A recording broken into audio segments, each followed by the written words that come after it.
another video, folks. I'm in my new shop building, and I've got my little John Deere 318 behind me.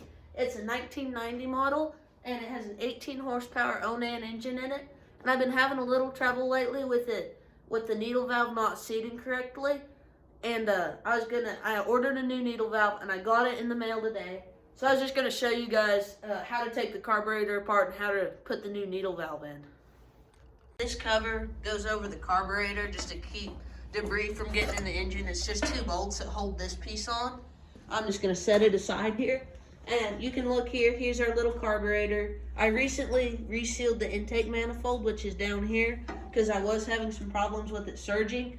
Now I'm having a little problem with it getting too much fuel. And the way you can tell that it's getting too much fuel or the needle valve's not seating correctly is these holes here above the carburetor. They'll leak gas up back into the carburetor if there's too much getting in. So that's an easy way to tell if your needle valve's not seating correctly. To take the carburetor off, it's these 4 Phillips screws right here. And you also have to take the choke cable off, otherwise it won't come off very easy. I'm gonna go ahead and do that now. I have the Phillips head on the impact here with the extension. I've already loosened these, so we shouldn't have to worry about anything breaking. I've taken the screws and the choke cable off of our carburetor. I just set the screws down to the side here. And this carburetor is really easy to take apart. You just pull and flip it up. And you can see I do have a new seal on here because I got a rebuild kit from Amazon.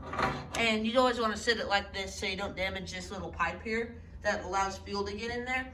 So what you're going to see when you take your carburetor off is you're going to see a little bowl with probably half gas in it. Then you're going to see the main hole here. And this piece here is actually the jet where the gas comes in. So the gas drips down into the cylinders to make your engine run. So right under here, you're going to lift this float out. And you'll have a needle valve right here, which is that little gold thing underneath my thumb. And that's the piece that's been giving me trouble. You can see the difference in the carburetor needles. This is the new one, and this is the old one.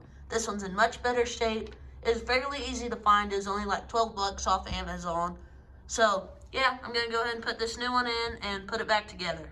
When you put this new needle valve in here, you don't just sit it down in the needle seat right here. You actually hook it into this little piece here on the float. I don't know if you guys can see that, but it hooks up into there.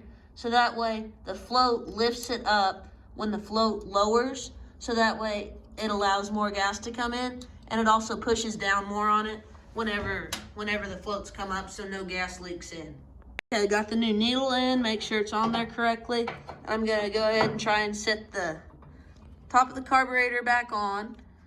Also, it's really good when you have it apart at this stage to just go ahead and do a nice cleaning.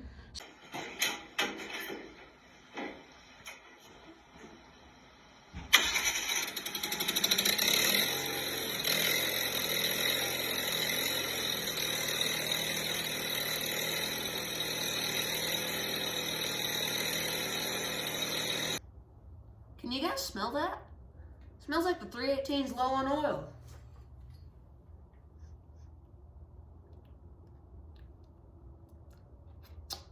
No, it's all right. Maybe it's the Cub Cadet.